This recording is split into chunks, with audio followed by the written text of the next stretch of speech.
It was September 22, 1940. Chief Seaman Seeger took a pencil and wrote one word on the calendar above the number 22. Home. Then he tossed the pencil aside and, whistling, went out on deck. Seeger had every reason to feel happy.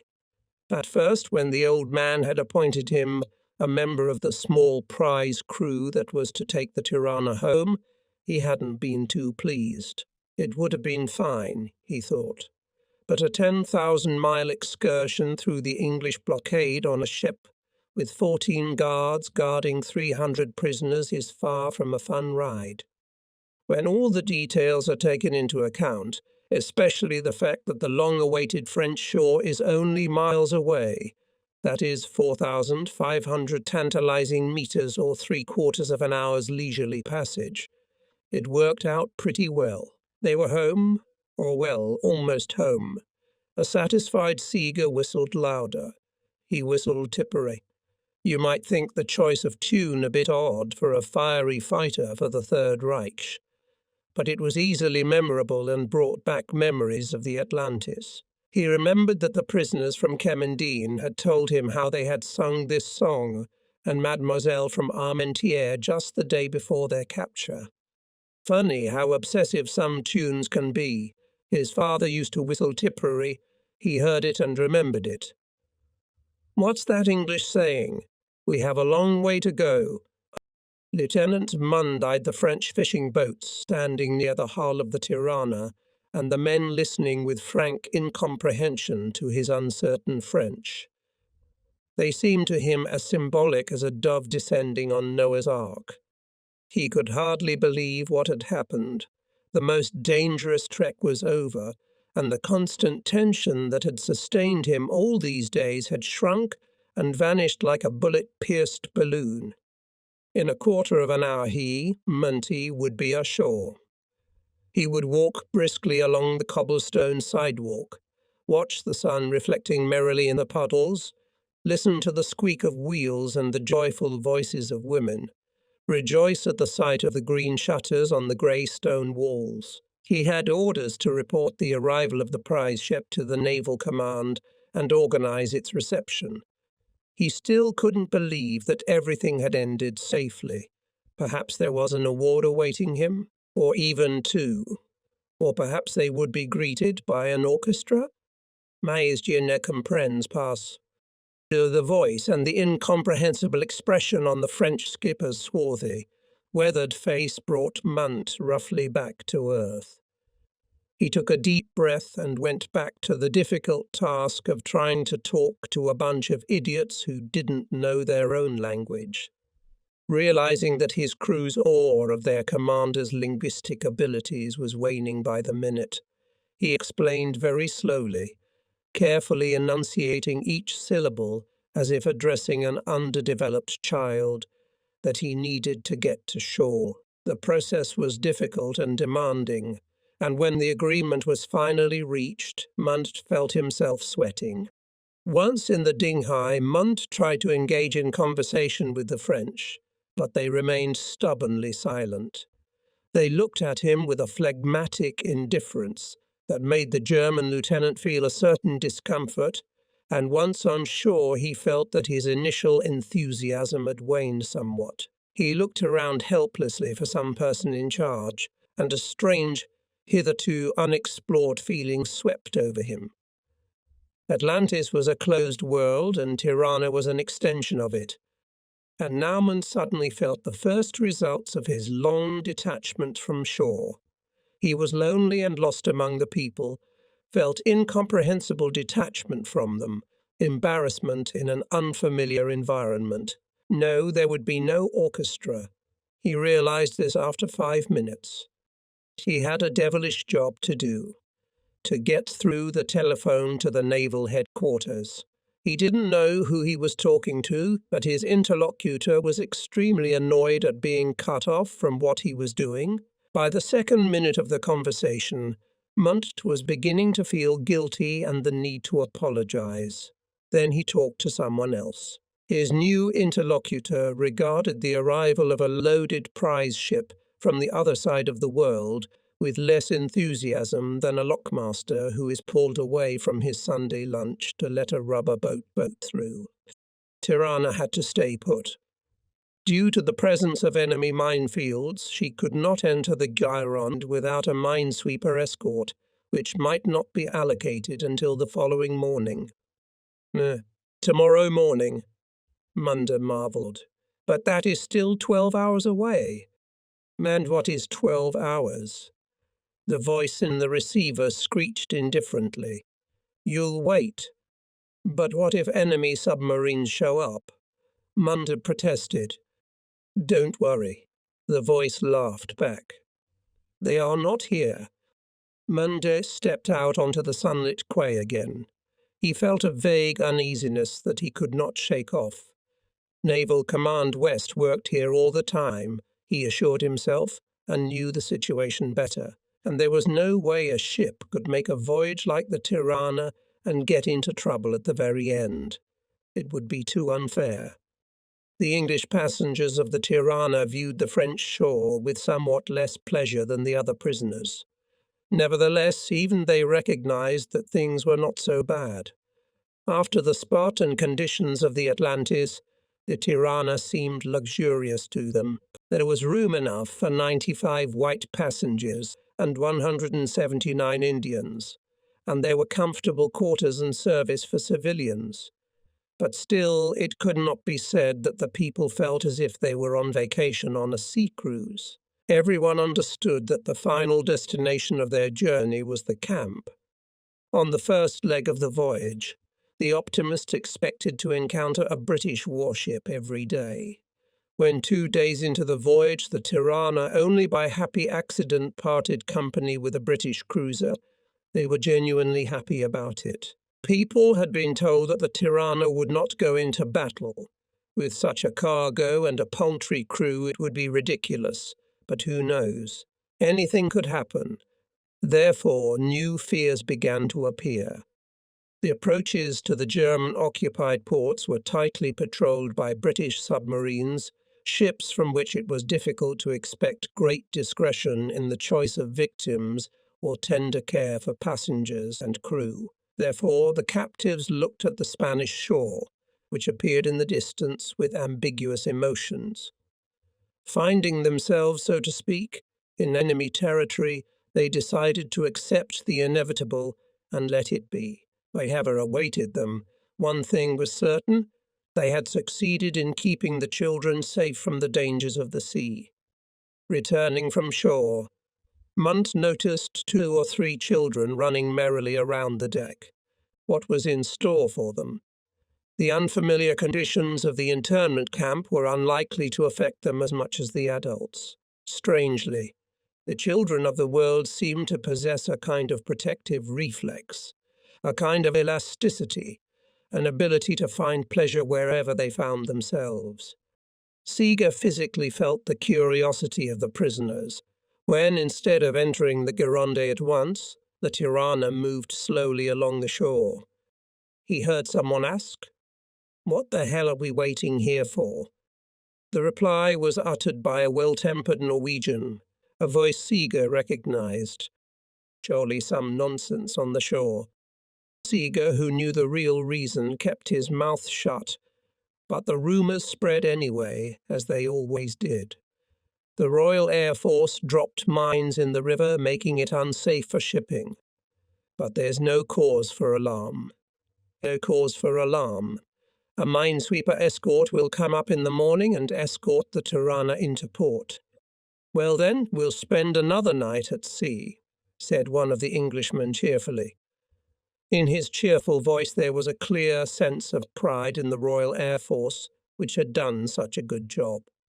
That should be noted, said the other with obvious sarcasm. This was an old sailor who had spent many years at sea. Lunt was nervous and out of breath. The longer the Tirana stayed at sea, the less he liked it. Where the hell had the minesweepers gone? Night had long since passed. Dawn, too. It was lunchtime, and they were still hanging around at sea. Munt cast more and more gloomy glances in the opposite direction from the shore. Seeger continued to whistle Tipperary, but looked more distracted than usual. What, after all, was going on? Why can't they get into port? Another hour passed and another. Lunch was over. The smallest children were put to bed. Even war does not cancel the daytime nap for the little ones.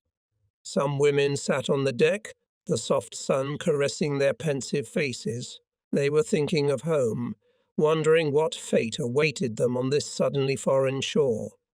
Don't worry, Lieutenant. There are no submarines in the area. Torpedo strike. 1, 2. For a brief moment, silence reigned. The men froze with horror and surprise. And then all hell broke loose.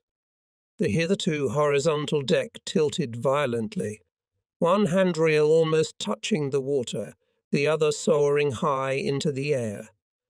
When the alarm sounded, Munt jumped up and tried to concentrate. The siren was blaring. Women were screaming, and 300 passengers were rushing around, driven by a thirst for survival. Shocked, Munt stared dumbly at the chaos for a few moments. Then his eyes focused on the civilian passengers sliding down the sloping deck into the water. "Not that way," he shouted. "If the ship turns over fast, it'll cover you." Seeger was a sailor, and he chose the right way. The hard way. He climbed up the deck to the rail, clearly visible against the blue sky, and was just about to fall over it when he saw the woman. The Englishwoman stood clutching the rail, her eyes fixed on the sky. Seeger lingered and shouted to the woman to save herself, but she paid no attention.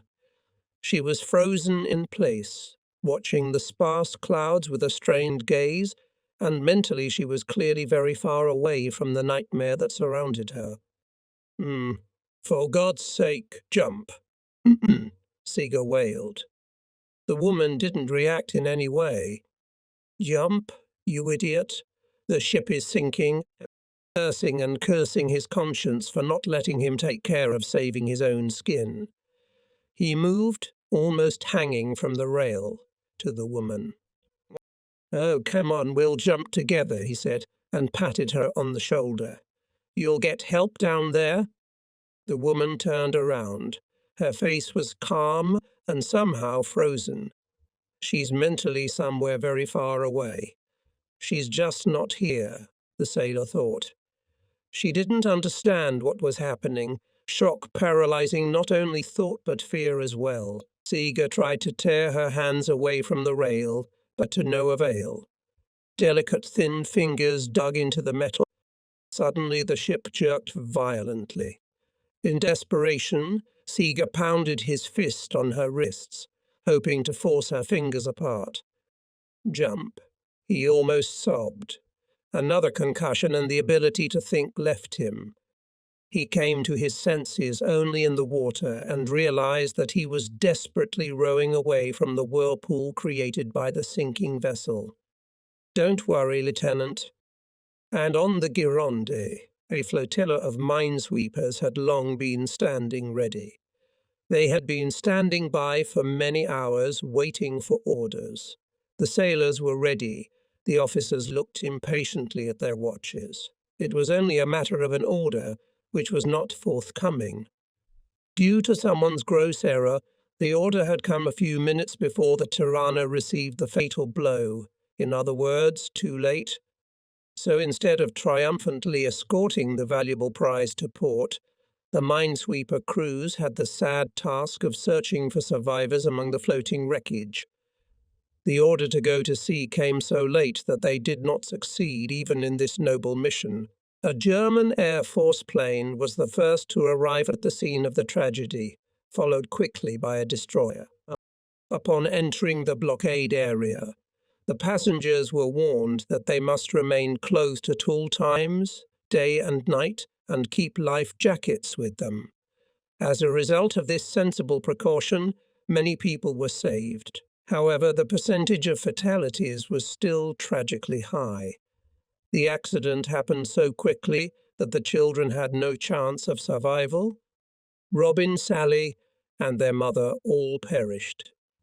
9 little Indians were also drowned, among them an infant born to the mother we were hoisting onto the Atlantis in a hammock. As the Tirana sank, Munt began rowing to the side, shouting to the others to do the same. He knew that the sudden sinking of a ship often threw debris to the surface, which travelled at torpedo speed and could kill or maim any unfortunate person in its path. Already safe, he could not forget the 3 scenes of the tragedy that had been played out before his eyes. A small child on whom the sailors are trying to put on a life jacket. An English girl sobbing bitterly because she couldn't find her mom. She had just lost her glasses and was so nearsighted that she couldn't see anything even a few meters away anyway. When they found her, she was alone and holding onto a life preserver and had to be told that even if she had her glasses, she still couldn't see her mom. And then there's Dr. McGowan from the Kemmendine. He became the most important and necessary person in the world. His waiting room, aka operating room, was on a wave-swept raft. He saved lives with the coolness of a renowned surgeon who, on the morning of the working day in the city hospital, bring patients to the sterile operating room on a gurney with rubber wheels. When Munt, who had done all he could to save the passengers, reached the shore, he kept muttering, "No submarines, they don't come into this neighborhood, Lieutenant," and then collapsed on the dock in a fit of hysterical laughter. We heard of the Tirana tragedy a few weeks later. The news shocked everyone, both us and the prisoners. The loss of women and children was especially depressing. The cook grieved the most. I noticed that he was particularly annoyed when the galley door was suddenly swung open. But we did not know then that after the tragedy of the Tirana we were dubbed the lowest of the Nazi murderers. We had gained a reputation as filthy villains, ruthlessly destroying innocent children while they cried helplessly in lifeboats. Fortunately, this rumor didn't reach us until after the war. After the sinking of an enemy vessel, we always made sure that the lifeboats and other watercraft that might give away the scene to the enemy were destroyed. When all the passengers and crew members of the Kemmendine were brought aboard the Atlantis, we decided to sink the lifeboats with machine gun fire. This way 2 objectives were simultaneously achieved, evidence of the battle was destroyed, and the crew got some gunnery practice. Unfortunately, 2 of the lifeboats remained afloat. When they were discovered by a British vessel, the rescuers drew their own grim conclusions as to the fate of the men in it. You can hardly blame them for that. Empty, riddled with bullets and covered with bloodstains, the blood belonged to 2 wounded sailors later successfully treated in our infirmary. They seemed clear evidence of Nazi atrocity. 2 and 2 were added up, and since the loss of the Tirana was the cause of the delay in information about the fate of the Kemmendine's passengers, the answer was an ominous. A British sailor sat quietly by the gangway of a battered ship. His leg was almost completely torn off, held together only by a small flap of skin. To stop the blood, it had been tugged with a tourniquet. As we stood up, he turned and looked straight at us. His face was ash-grey. Another survivor stepped forward. "Your first shell." The British sailor struggled to unhook his lips from the unbearable pain and grinned crookedly. A cigarette dangled from the corner of his mouth. "Hey, buddy," he wheezed. "What about my leg? Do I have to take it with me?" This black joke gained extraordinary popularity in our team, and respect for tough English guys who can make jokes even when they are, roughly speaking, in the arse increased greatly. The most serious among us began to think about the moral qualities of the enemy, which until then had no opportunity to comprehend. But now the opportunity to learn the point of view of the English they had any number of months ahead. When we left Germany, the Atlantis crew numbered 347. By May, we had 76 prisoners, In June, another 99 were added. By mid-July, the number of POWs had reached 327. But even after transferring most of them to another ship due to new victories, by September the box was full again. There were 293 prisoners on the Atlantis. For the entire time of the campaign on board, there were 1283 guests from the sunk ships. The orders of the High Command were precise and clear. The Führer's credo was to have no contact with the enemy. The prisoners were to be kept in a prison room, giving them only a short time to warm up. In other words, contact between a German and an Englishman was permissible only on the level established in the camps, which may be quite reasonable for certain categories of people on shore, but in no way applied to the conditions of our life on the Atlantis, where there were no pleasantries characteristic of shore camps. Barbed wire fever was common on shore. On a ship with its limited space, which on top of having prisoners on board, must engage in combat, its spread was impossible.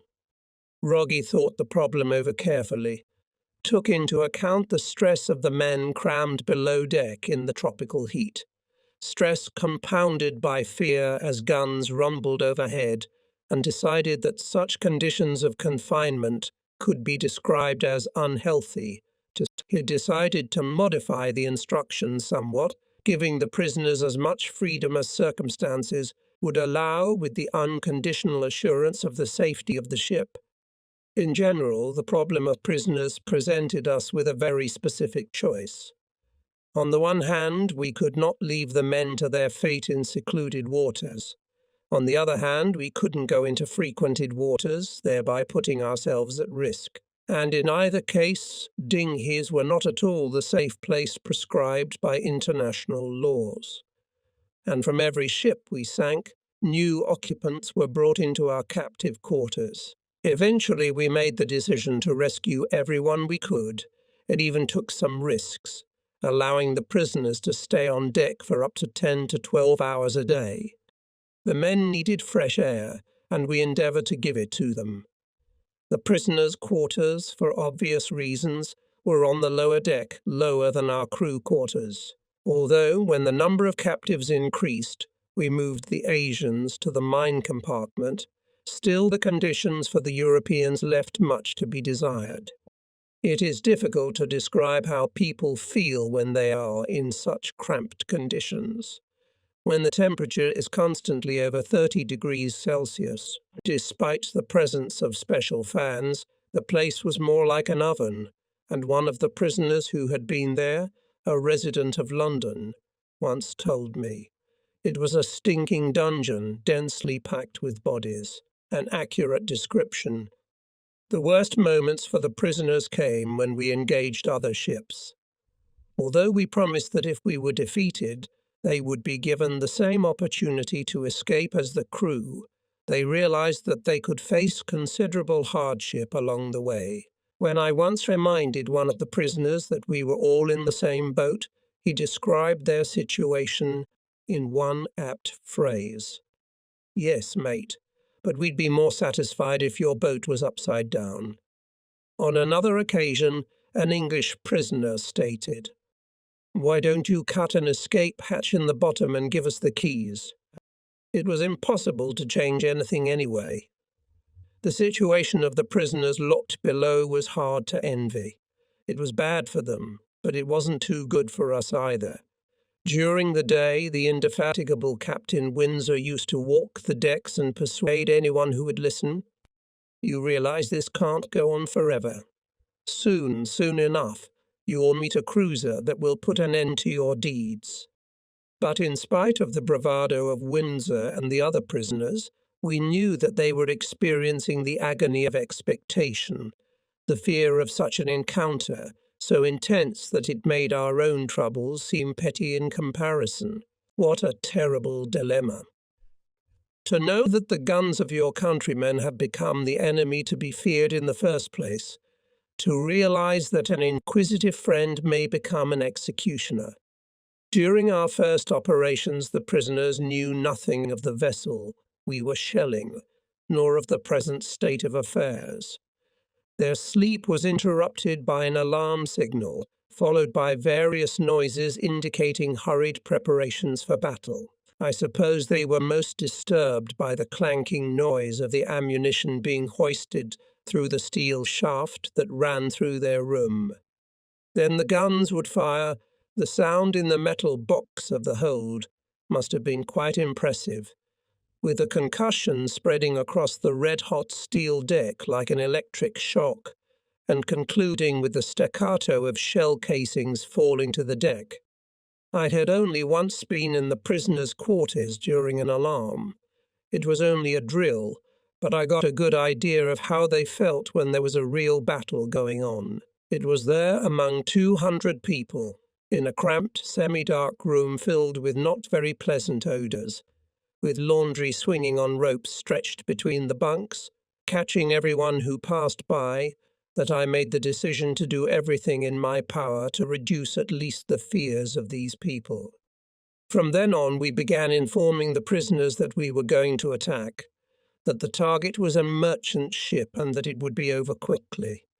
We also kept repeating that if we were trapped, the captives would have the same chance of escape as we did. Faint consolation, perhaps, but only for those who had not been captured, in a locked, cramped room under fire.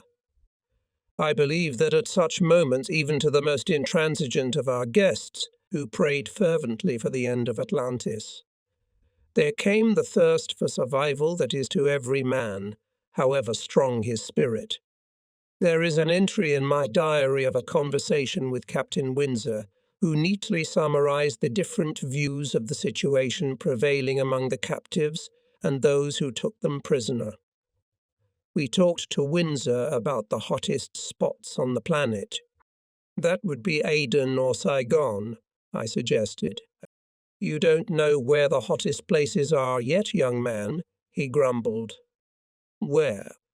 Well, then we'll go there together, I answered a little irritably. Such an exchange of barbs was by no means uncommon in the usually cordial conversations between Germans and Englishmen.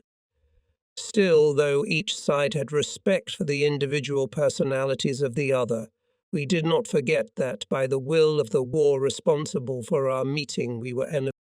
The days passed, and the strange character of our fellowship was constantly emphasized by the manner in which the adversaries carried on leisurely conversations during periods when no events were taking place, only to instantly split into opposite camps, obeying military discipline, shouting for the next attack. A curt order would sound, "Pin fire," and in a little while new faces appeared on board, new voices were heard. It was the command from our next victim. Among them were the wounded. Some were beating hysterically. We were witnessing an amazing transformation. Rogge was encouraging communication between the teams. British prisoners attended our boxing competitions. Allied officers got together and created a superb place of entertainment, the bar on Broadway.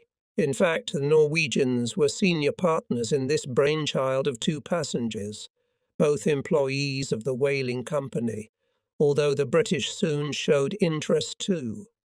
The members' chain consisted of Norwegian officers' buttons strung on thin fishing line, and the bar itself was a bench, on which stood either very mediocre whisky, the spoils, which we nobly sold at a price of $6 to $2 a bottle, because we ourselves did not like this drink, or the scene some mugs with cold tea instead of alcohol. This shelter was very dear to them, and to further enhance the illusion of civilized club life, invented rules of conduct for its members.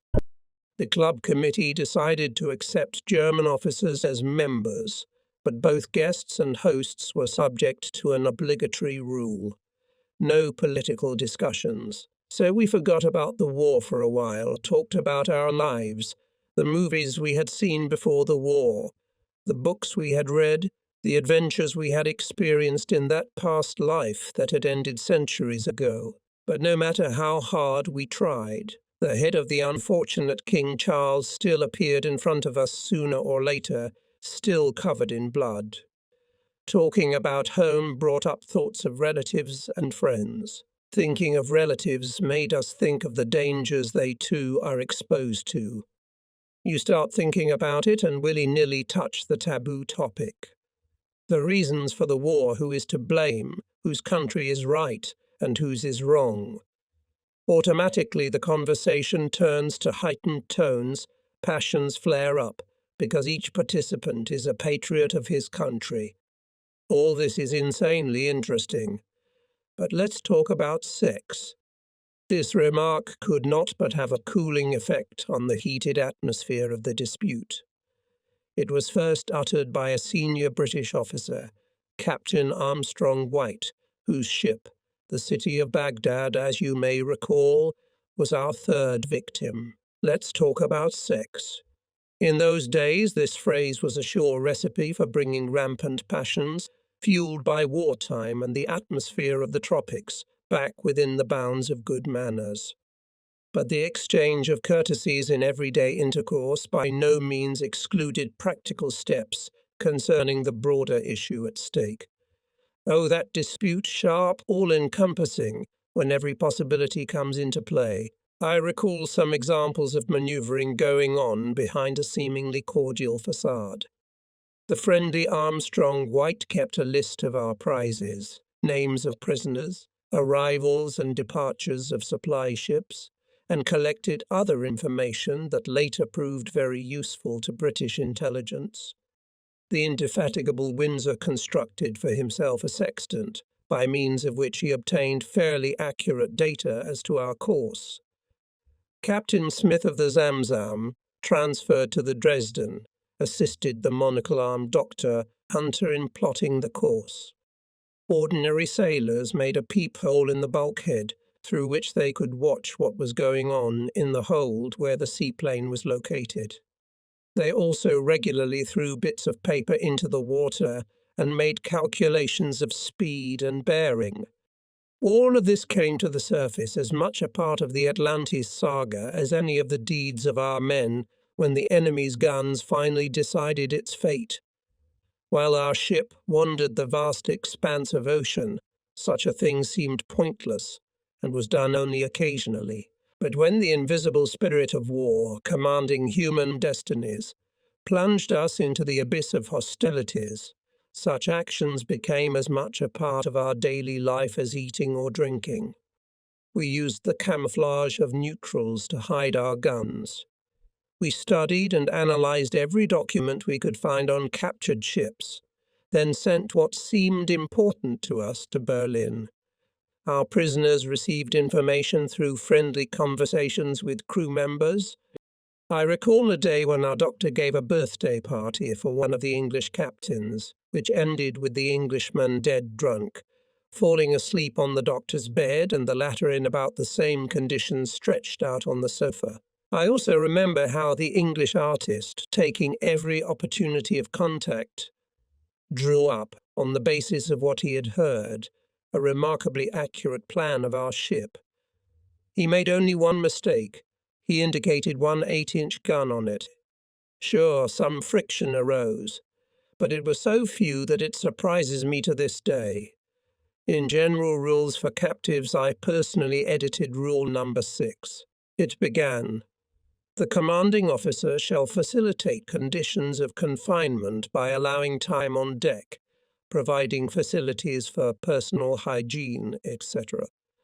I added, "We want to hear a friendly good morning when the commanding officer or familiar officers pass on deck, to see the respect with which a prisoner clears the way, and the cooperation expressed in keeping the deck and facilities clean." Good morning proved to be the last straw. One of the belligerent officers inquired rather sharply what we meant. Should he order the men to say good morning and stand up when a German officer appeared? If so, we could expect trouble. I explained that I had included this clause only because of the rudeness of a small portion of the members of the commands, who, finding that we were not such brutes as they believed, had taken an openly obstructionist position. "We are," I said, "trying to behave as decently as the realities of war permit, and would like our prisoners to appreciate it. What should an officer think if, on entering some room of his own ship, he had to wade through the outstretched legs of collapsed bums?" The explanation seemed reasonable to the jaunty officer, and no more similar questions arose. Only once did we have to discipline a prisoner, and that was because of his insolence towards a British officer. From the outset we had the alternative of either humiliating the British officers by assuming full control of the prisoners, or of supporting and reinforcing their authority within the boundaries set by the security of the ship. We chose the second course. As far as possible, the crews of the ships were kept together. Their officers relayed our orders and were responsible for their execution. That is, they retained relative authority. For the most part, the crews tried to stay together and close to their officers, but every family is not without its faults, and there was always a small group of dissatisfied people in the crew, ballast for any ship. For such people, critics and disputants, our appearance meant only one thing. Henceforth their officers lost the right to command, and thus the eternal disputants got the right to do whatever they wished.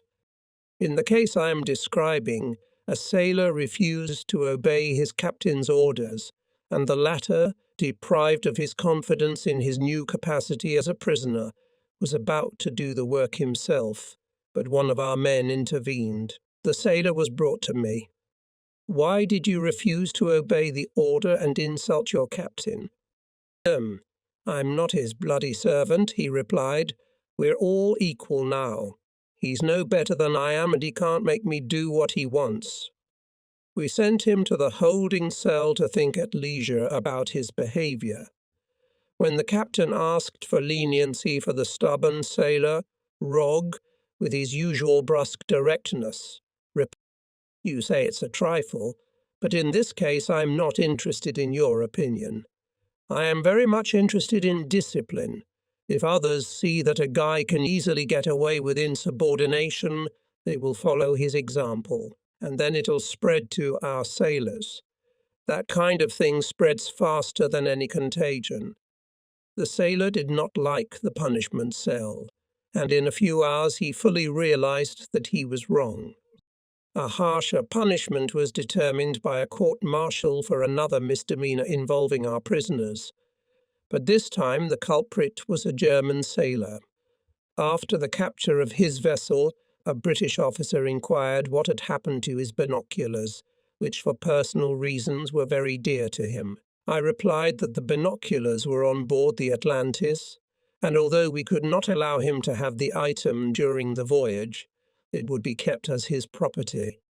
But on inspection we did not find the binoculars we wanted. Inquiries led nowhere, so we investigated. One day a note addressed to me was found near my cabin door. It said, "You will never find the binoculars you are looking for." I threw it overboard. I felt this was probably true, but kept investigating. Eventually, our list of suspects was reduced to 5 people. I ordered each one to rewrite the note. One of the sailors, a fairly educated man, made 2 mistakes in the text. It became clear that he had done it deliberately, and he was arrested. He confessed and was sentenced to 3 months' imprisonment. I felt this was probably true, but kept investigating. Eventually, our list of suspects was reduced to 5 people. I ordered each one to rewrite the note.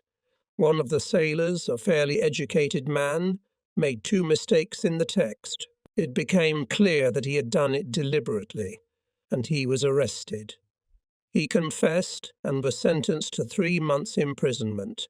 A British officer appeared to ask for leniency. Realizing that we had no intention of changing anything, he objected. "I would never have mentioned this thing if I had known the guy would be punished so severely." Turgi, who has always stood proudly for his men who have served faithfully, shrugged cold. If everything will remain as it is. If I yield to one, I cannot restrain the others. By the first occasion, the sailor was sent to Somalia to serve his sentence. I don't want a thief on my ship, Rogg said. As the officer in charge of the POWs, I received constant complaints about the food, and in a diary confiscated from one of the POWs I read the following scathing remark about the Atlantis kitchen. We were then given some completely indigestible substance, something disgusting, cooked apparently from spinach resembling scattered seaweed or swamp slime. It tasted even worse. No, I couldn't agree more. Our food, of course, was not very popular, but the prisoners on their return to England were objective enough to admit that we ate basically the same thing. And we had the pleasure of reading about it in an issue of the Daily Telegraph found on one of the captured ships. The bread was the most objectionable of all. Not only were we accustomed to black bread, but we believed it to be more nutritious than white bread and a useful addition to our poor menu. It was in weekdays, not counting curries on Wednesdays. We had one meal, peas, beans, lentils or noodles with a small portion of blood sausage, also extremely disliked by the English. On Sundays we got dry potato chips, not to be confused with the delicious fried chips, some canned vegetables and canned meat or goulash. I read with a chuckle the account of one of the POWs that the worst ordeal for everyone turned out to be the perpetually sour cabbage. What do you mean? Sauerkraut was a delicacy too precious to be handed out left and right, but the English treated it very differently from us, which is why the memory of this dish was so vivid. For breakfast we drank ersatz coffee, Negro sweat, and ate a piece of bread with margarine and sometimes a spoonful of jam. The dinner menu was about the same. The most dreaded thing seemed to be the lack of water. Every man, whether German, Englishman, Norwegian, or native, was given about a quart a day to wash and drink. All the taps were closed and water was given out by a specially appointed man. We got it twice a day, after breakfast and after tea, and it was strange to see an impatient line of prisoners and those who had taken them equally eager to get their portion. Yes, to satisfy a simple human need, you had to wait in line. Nothing went to waste. If there was tea left over after a meal, it was to be drunk throughout the day. If there was excess food left over after a meal, it had to be returned. I believe the general rules for prisoners sufficiently reflected the principles of our household. Take only the amount of food you need. If it is not enough, ask for more. Food not eaten because it was not to your liking or for other reasons should never be dumped in the garbage cans or pig food receptacles. It must be returned to the galley. Returning food will not cause a reduction in rations, but throwing food away will. Wastefulness in drinking water, tea and coffee will also cause a reduction in rations. All in the same boat. How, seeing the unenviable plight of the captives on a daily basis, could we adhere strictly to the rules? How could we remain indifferent to the men we saw every day, hiding under the lifeboats or in the shadows of the chimney, seeking any opportunity for even a brief escape from the scorching heat, the sweat running down all bodies, regardless of their nationality, destroyed the traditional barriers between prisoners and victors. Sometimes we argued among ourselves, were we not all, in one way or another, prisoners of the harshest of the elements, the sea? The team tried to establish a correct relationship with the British, but remained constantly on guard against being caught off guard. Captain Hill of the Mandsaur said after the release that we were good guys, but to summarize our attitude toward Hill and his friends, we could say they are people who are nice to talk to, but in wartime it is very dangerous to trust them too much. It was called the Plutarch, but that was back in 1912 when a brand new, freshly painted, 5,000-ton vessel came off the slipway, built specifically for trade voyages between parts of the rich and prosperous British Empire. 20 years later, after surviving war and economic crisis, the shiny ship with engines in need of repair was sold by the British abroad. The Yugoslavs renamed it Demeter. But at the end of 1940, Plutarch was given another name, which became widely known, the unflattering title of Hell Ship. We met her on October 22, a rusty veteran whose appearance had by no means been improved by the years and the change of flag, a tramp of tramps whose chimney and superstructure were black with soot. The overloaded vessel sat so deep in the water that its cargo mark could not be seen. Yet in this floating scrap of metal lay the Atlantisim's only hope of freeing itself from the mass of prisoners. There were already too many of them, and they were causing a lot of trouble. We could not feed so many extra mouths. The conditions in the overcrowded rooms for the prisoners became unbearable in general. It was bad for everyone. But most importantly, the constant presence of hundreds of men on board made it difficult to carry out the next phase of our mission, a series of attacks on merchant shipping on the approaches to the Bay of Bengal. We hoped that the Commissioner Rammel, which had met us so unexpectedly, would be captured intact, and then the problem of prisoners would be solved quickly. This vessel was just the right size to accommodate the 300 prisoners we intended to send. But this was not to be. The spectacular but unneeded end of the Commissar only compounded our problem by adding another crew to the prisoners already on the Atlantis. We couldn't wait any longer. Hey, the Demeter is hardly the vessel you'd choose for an ocean voyage, I said. We don't like it either, but we can't find anything better. Now it's up to you. If you will cooperate with Lieutenant Denell, he can provide you with quite tolerable conditions. The prisoners gathered in front of me. Some remained serious, pondering the practical problems of the journey ahead, while others smirked. A few were quietly exchanging short phrases. I looked around at the officers. They had already become our old acquaintances, with whom we talked and sometimes drank. They were the same great guys, and I thought that there were almost 300 of them, and only 14 of us. I must emphasize, I added, that any attempt at resistance will be crushed. Don't expect to prevail, don't even try. The Demeter is equipped with time bombs. In case of serious trouble, the ship will be sunk immediately. My threats didn't frighten the English too much, nor were they alarmed by the prospect of changing the Atlantis for a barnacle-strewn old trough, which was to take them to an Italian prison camp. Our farewell proved, on the whole, cordial, and the prisoners transferred to the Demeter gladly must have hoped for a chance to escape. It is human nature to hope for the best. Denell stroked his neatly trimmed beard. As he watched the prisoners board his first ship, he glowed with energy and confidence. He did not turn a blind eye to the difficulties ahead, but he was confident that he could handle them. Denell liked to overcome difficulties. It helped him to keep himself fit and not to relax. He was filled with the consciousness of his own importance and was very proud of the trust he had been given. According to preliminary calculations, the voyage of the Demeter was to last 19 days.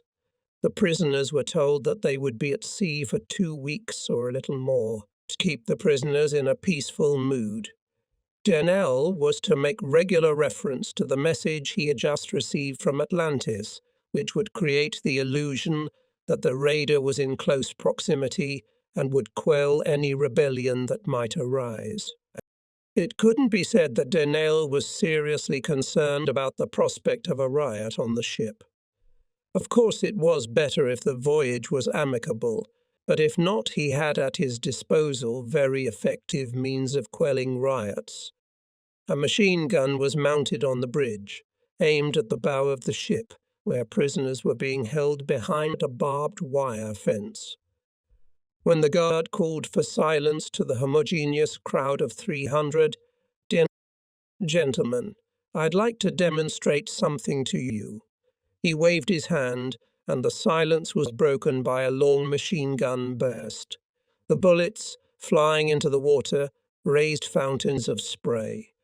Was the demonstration effective? Some members of the prize team, looking at the calm faces of the prisoners, doubted it. But, as they say, it was our business to hint, and it was their business to understand this hint or not. The Dermator's passengers were primarily concerned about its cargo. Salt. They hated the name of the product, the smell, the taste, and most of all, the feel of salt. The only rooms suitable for the Europeans were in the first and second holds. They were liberated in the following week. The salt there was dumped overboard until there was enough space for 100 men to lie down and stretch out to their full height. Salt. Of it were made the beds on which they lay, which remained stony hard, no matter how hard the prisoners worked with shovels to soften them. They were also cold, and not even the tarpaulins given to the men instead of mattresses saved them from the cold. Sleeping on such a bed brought not rest, but brokenness in the whole body, but nothing could be done. Salt. It irritated the skin and inflamed cuts. It soaked through clothes and clogged nostrils. Salt. And underneath it, a great many dens, a city of vermin. It was home to rats, skinny, angry rats that crawled out at night and ran up people's faces, and when they got cocky, started biting the keratinized skin on their feet. Yes, salt was the worst enemy. At least, so it seemed to the captives during the first days of the journey. But it took more than mere discomfort for the Dermator to earn the title of hellish vessel. A real devil lived in the ship's bunkers. A devil who turned a meager diet into a hunger strike. A devil who stretched 15 days of expected trouble into 29 days of sheer hell. Somebody had done his personal business at the beginning of the Dermator's voyage. Somebody cheated on the coal supply. There was a catastrophic shortage. The news gave Denel the impression of a boxer's punch to the jaw. When the ship set sail, the paperwork said it had the minimum coal supply needed to get to Mogadishu. Minimum plus a small reserve. But that wasn't the case. The entire reserve had run out. The reserve was out of the question. The figures given by the Yugoslavian mechanic were hopelessly wrong. Daniel realized with horror that the Dermator had almost no chance of reaching the shore. The food rations were quite meagre, even for the estimated period of time. For reasons of economy, we had supplied the prize team with food based on lower rations than existed on Atlantis. We had to think ahead, and this decision, which seemed reasonable at the time it was made, turned out to have far-reaching consequences. The more Denel saved fuel, the longer the Demeter was to spend at sea, and the longer the voyage, the lower the rations. Thinking of the bleak prospects, Denel frowned grimly. The voyage would be much longer than originally planned, and the likelihood of a safe arrival was doubtful, to say the least. But one thing was certain. He was a patriot and he believed in the cause he was fighting for. He was determined to do his duty at all costs, no matter how dire the consequences, and ordered the speed to be reduced to 5.5 knots. When the Dermator left, the weather forecast promised heavy rains. 7 days passed, but it never rained. The infernal vessel, increasingly hot under the tropical sun, was rapidly running out of water. 1 cup per man per day. Desperate from the heat, people began guzzling warm, rusty water from steam pipes, opening the way for intestinal infections. The guards did not interfere. They were too few in number to actively interfere in the daily lives of the prisoners. And when a crisis loomed, they had only one main task: to prevent a riot. At last the long-awaited rains came, and the men sprang on deck, exposing their chapped lips and weary bodies to the blessed cool moisture. They collected the precious drops in every receptacle they could find, but the rain, unfortunately, brought with it more than just relief. In some ways, it turned out to be an even worse nightmare. The water seeped into the holds and turned the hitherto hard salt surface into liquid mud, familiarizing those who could not make a hammock for themselves with the horrors of rheumatism and festering sores. As the days passed, rumours began to spread among the prisoners. The German crew was getting fat, eating bacon, coffee, and fresh fruit. Denel personally received a deputation of prisoners and invited them to check the food store. No delicacies were found there, but the hatred continued to grow. People grumbled, looking at the machine guns glistening in the sunlight, and the sight of the officer standing on the bridge in a white cap became for them a living embodiment of the causes of their misfortunes and suffering, the embodiment of everything they hated and fought against. On November 11, both the British and Germans took part in a commemoration of the victims of the First World War. Daniel gave a short speech. A rifle shot started a 2-minute silence. Another shot ended it. After that, life, or rather existence, continued as usual. The ship was sailing along the equatorial calm at a speed of 3 knots. The sea surface was as calm as glass. The water seemed to stick to the bottom. MacLeod, the second mate from Kemendana, during the stay in captivity mastered sextant, led observations and calculations that showed Demeter is not going to Madagascar to land them in neutral territory and headed for Somalia. The truth about the Demeter's course, as well as the catastrophic lack of fuel, could no longer be concealed.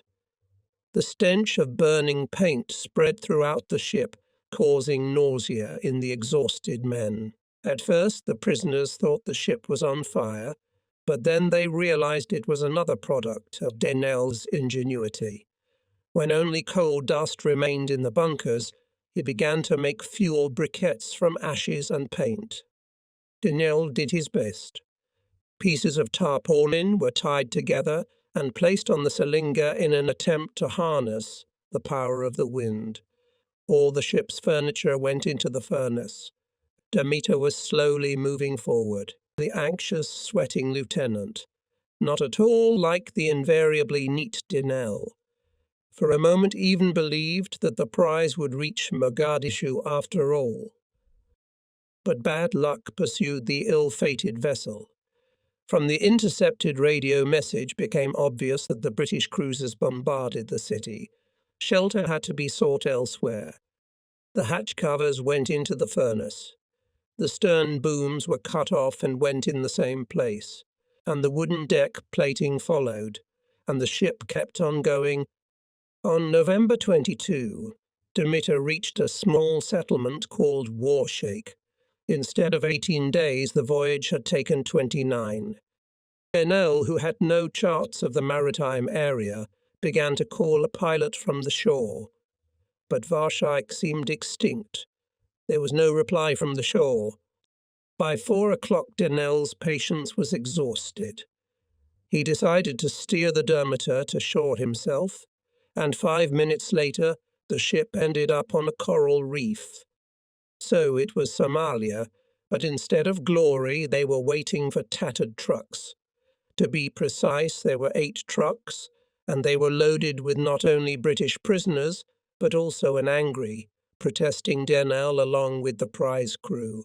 They all turned out to be captured by the victorious Italians, taken to Mogadishu, where they were triumphantly demonstrated to the population to boost somewhat shaken morale. What a victory! Many hours passed before Denel managed to explain himself to the authorities, after which he and the Yugoslavs returned to the ship, clearly walking under an unlucky star, which was by then afloat again. But, as it turned out, the trouble was not yet over. As soon as Denel began maneuvering to get the ship out to sea, it sat on the ground again. With great difficulty to free himself, Denel brought the ship to Mogadishu, where the Italians, not at all happy, demanded that he immediately put to sea. They believed that the stay of the ill-fated ship in port could provoke British bombardment. Only after bringing the ship to Kismayo, Denel was finally able to get rid of the annoying ship, breathe a sigh of relief, and begin to prepare for the return to the Atlantis. What happened to the Demeter? The ship was captured by the advancing British and eventually handed over to the Yugoslavs. It is safely alive to this day. A sealer recently saw it in the calm blue waters of the Mediterranean Sea. The adventures of the Demeter contain a number of factors on which I cannot dwell in detail, as I do not consider myself competent enough, but from the information available to me, consisting of the massive complaints of the British prisoners, and Denel's statement that they might have helped him to relieve them, 3 points seem to me beyond question. First, the voyage was a test of Denel's skill, who operated under very difficult conditions, but still managed to accomplish the task. Secondly, his manner of dealing with the prisoners may have been aggressive, but it never came to bloodshed. Lastly, the voyage was associated with many difficulties and hardships, and the Demeter rightfully earned the title of Hell Ship. The situation of the European prisoners in the Italian camp was even worse than on the Demeter.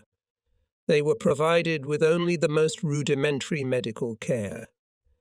4 prisoners died of dysentery, which they caught on the voyage. 97 people suffered from the most severe. But even after liberation, the trials of these men were not over.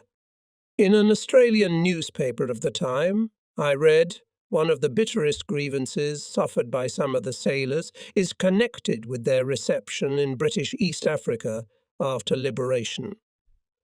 The Royal Navy had a special organisation to deal with freed prisoners, so did the Army. Merchant seamen found themselves like unwanted children, left on the doorstep. Fighting officialdom unites nations. As British cruisers followed the Demeter to Mogadishu, we on the Atlantis listened, not without irritation, to a broadcast from our propaganda ministry ridiculing the British Navy's failure to find and destroy a single German raider. In a languid tropical night, a Norwegian tanker was bobbing on the waves in the Indian Ocean. Its crew, armed with rifles, stood on deck, staring into the darkness where a boat was approaching. On it was a British officer dressed in immaculate uniform and 2 sailors. The cutter came alongside. For a few moments it moved along the black bulk of the hull. The officer looked up at the deck of the vessel. The man on deck looked down warily at him.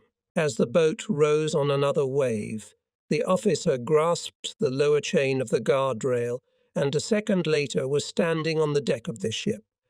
With his left hand he unbuttoned his uniform tunic. With his right he tore off the emblem of the British Admiralty, a chain-linked anchor. One more movement, and he had a German military cap on his head and a pistol in his hand. "I am an officer of the German Navy," he said. "You are my prisoners." November 10, 1940. Our pilot, during the overflight of the territory, noticed old Jacob, and Rog planned the operation so as to exclude the use of guns, save the tanker from destruction, and save a valuable prize. And I was the one who had to dress up and act. I temporarily became a lieutenant in the Royal Navy. This metamorphosis went unnoticed by the British Admiralty, as well as the temporary transformation of Atlantis in the British auxiliary cruiser Antenor. And it turned out like this. When the pilot reported information about the tanker, we began to think about how to capture the ship intact. The old Jacob was too valuable a prize to destroy. The problem was compounded by the fact that a single shell was enough to start a fire on the tanker. But how to do without shells? Ruggie say, "It's very simple. You, Moha, will become a British officer, and Atlantis, respectively, a British ship. We'll capture the old Jacob by stealth. At this stage of the war, we received daily intelligence reports from Berlin containing the name of British auxiliary cruisers and their operational areas. This information was not supplied by secret agents, but was the result of Kriegsmarine cryptographers deciphering intercepted British radiograms. The information was highly reliable, but because the deciphering process was time-consuming, it came to us 2 or 3 weeks late and was therefore usually useless operationally. The messages from Berlin gave us some kind of consolidated basis. At least we knew the ocean in which the enemy was located. The name of the ship Antenor was chosen precisely because its actual presence in these waters could well have been known to the Norwegian captain. On a dark, starless night, we approached the tanker. I emerged from my cabin, a perfect product of Dartmouth. At least that's what I had hoped for, as I had many doubts about my new appearance. Although at first I felt quite satisfied with the English look of my person, a few glances in the mirror made me suspect that I looked exactly what I was, a German in a foreign uniform. And the longer I looked in the mirror, the more I was convinced I was right. Even the British gear I'd borrowed in place of my leather belt, to which my holster was strapped, had taken on an aggressively German look, but it was the cap that bothered me the most. At what angle do British officers wear it? But perhaps I worried in vain, for although Commends, looking at me, chuckled and informed me that I could not fool anyone, Rogge nodded approvingly and said, "Our powerful searchlights blinked. This is the British auxiliary cruiser Antenor." "What vessel?" After a pause, a hesitant reply followed. "The Norwegian tanker O Jacob." Another pause, and again the signal. "Please do not pursue us." "Stop," we beeped. But O Jacob was slow. He seemed uncertain and timid, like an old maid who had been stopped by a stranger in the park at night. The signal from old Jacob. "Why are you stopping us?" Our reply. "This is a British auxiliary cruiser." But that wasn't enough for the old maid. She wanted more than our statement. Her radio operator sent out a cry for help, QQQ, the signal we feared most, and yet we did not open fire. Instead, with all the authority of which British naval sailors are capable, we demanded that the Norwegians stop using the radio and stop immediately, as we needed to speak to the captain. The radio went silent. We could well imagine the sailors' indignation. These suspicious Brits are forcing us to waste precious time when we are in such a hurry. Instead of checking our papers 100 times, it would be better to look for German raiders. The exchange of signals continued for a few more minutes, but still the tanker obeyed, began to reduce speed and stop. This I climbed into the boat. 2 sailors stood beside me. Everything was done to make it seem from the outside that there was nothing in it but us. But 7 more of our comrades were hiding under the tarpaulin, armed with pistols, automatic rifles and hand grenades. We were wished good luck, and the performance began. I thought I could feel waves of doubt and suspicion coming from the tanker. Never had an approaching vessel seemed so frighteningly huge to me. Never had it been so openly hostile. We saw that several Norwegians had gathered at the gun. Many were probably hiding in the shadows. No one uttered a word. The ominous silence was threatening. I didn't like the whole thing. They were too suspicious. My right hand instinctively moved toward the holster, but I restrained that natural impulse. If things didn't go as we'd hoped, the gun wouldn't help me anyway. We came aboard, and a hoarse voice. Its owner could not be seen behind the searchlight asked, "Are you English?" Our answer was drowned in the scrape of the boat's bow against the hull of the tanker. I looked for a gangway. There was none. It's not good. The officers were gathered on deck. We could make out the outline of the objects they held in their hands. Seconds passed, we dangled by the side. No word of greeting, no outstretched helping hand. The silence was broken only by the splash of water. The waves lazily lifted our boat, then lowered it again and hit the hull of the tanker.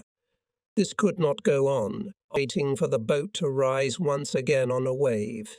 I grabbed the lower chain of the deck railing, pulled myself up and found myself among the Norwegians. I was alone in the face of a distrust-filled, suspicious crowd. In my diary I later wrote, "It's now or never. I will not allow myself to be exposed, and I will play my part to the end." In a second I threw off my mask and showed my true face. As is often the case in war, the surprise took away the enemy's initiative. I approached the officer in front, took the rifle from his hands and threw it overboard. I then pointed to the gunboat, from which my men were already coming aboard. Having received this weighty encouragement, I ran to the gangway leading to the bridge. The captain met me there. He had seen everything. I had not yet had time to catch my breath when he said, "I surrender." This passage, recorded a day or two after the thrilling adventure, very accurately captures the excitement I felt when it was over. As the action unfolded, I had no time for emotion. Everything happened very quickly. If the first man from whom I took the rifle had resisted, there would have been a firefight that would have meant the end for both the boarding party and the Norwegians. But there was no resistance. We succeeded in capturing the prize intact and without unnecessary bloodshed. It was not until some time had elapsed, as I was then 14 years younger, that I felt a strange weakness in my knees, and rivulets of cold sweat trickled down my back. After the surrender of the team, we carefully examined the prize. Old Jacob was carrying not fuel, as we had hoped, but several thousand tons of aviation alcohol. It was good, of course, that we managed to deprive the enemy of such cargo, but we were the only ones not too interested in it. But that was not my problem.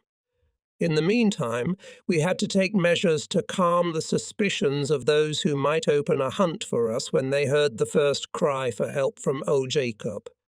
In spite of all our tricks, his signal still went to Colombo, so we used the tanker's radio with a distinctive key to cancel the message, and informed the British that we were continuing on our course after the false alarm. This ingenious operation had rather amusing consequences, for not only did it completely satisfy the enemy, but also, and this is the funniest of all, it misled our command in Berlin.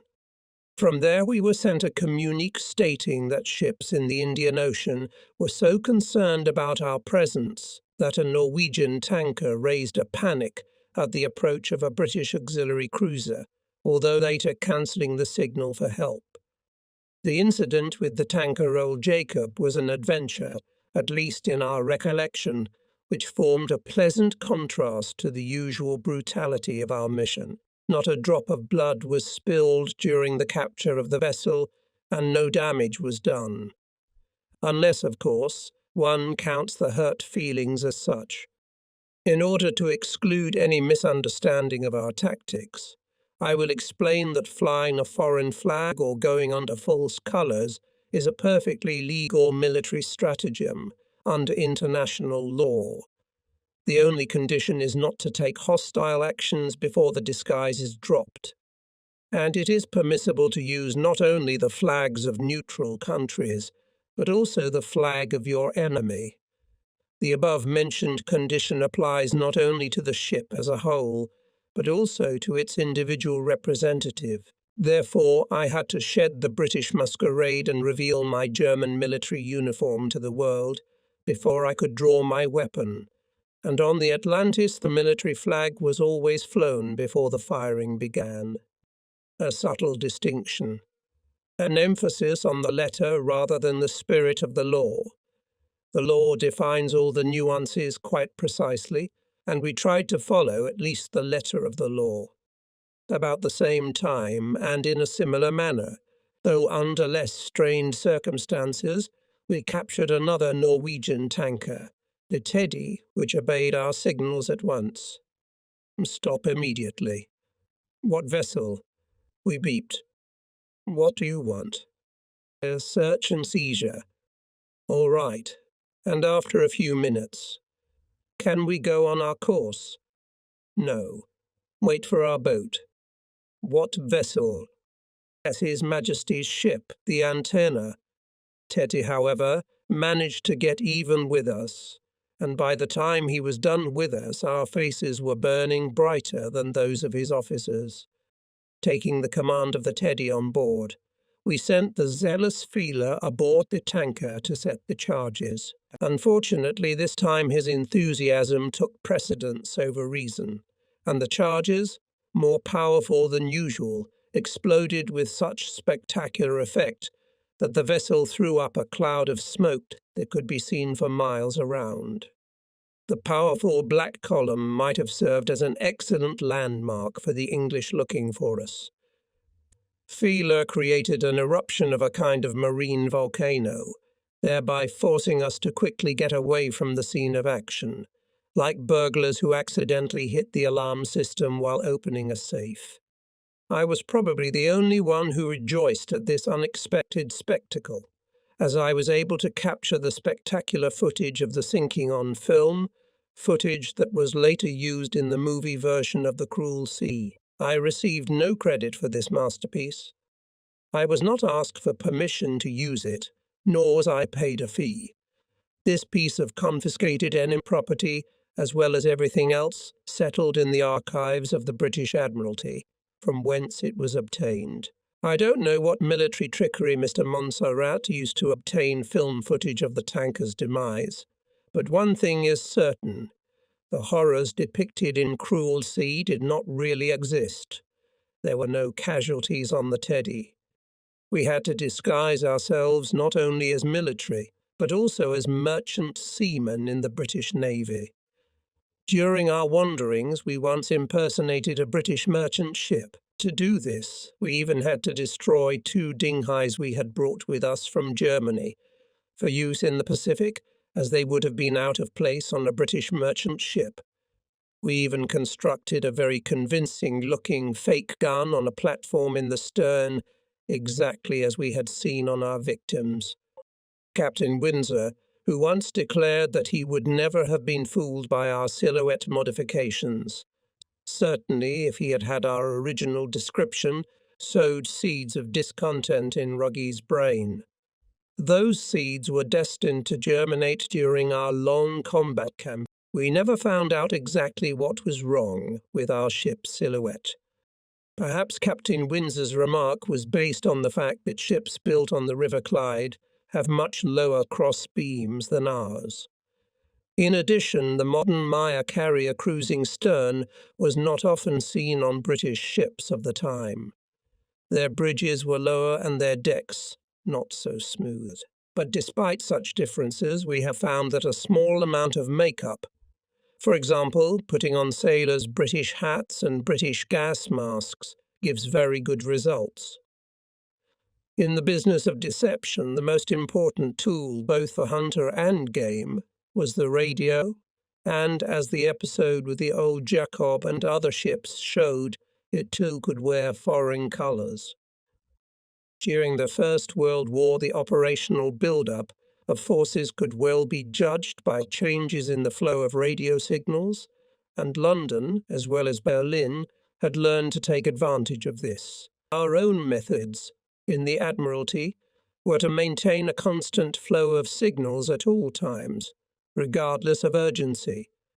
Accordingly, more than 91% of the messages could be mere fillers, such as long articles from the Völkische Beobachter or advertisements like a young lady offers. A code signal at the beginning of the text showed the operator receiving the message that it was not to be paid attention to, and no time was wasted in rewriting.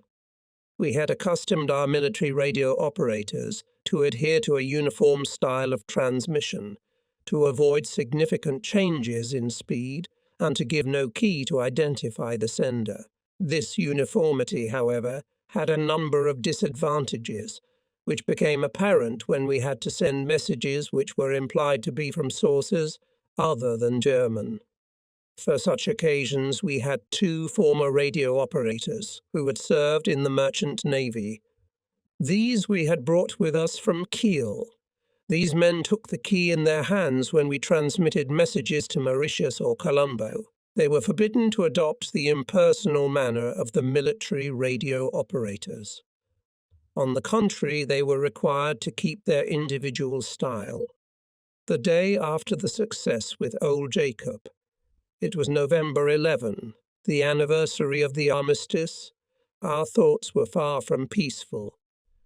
Our eyes were turned to the distance where we could see a mighty column of black smoke, signifying the approach of a very important sacrifice.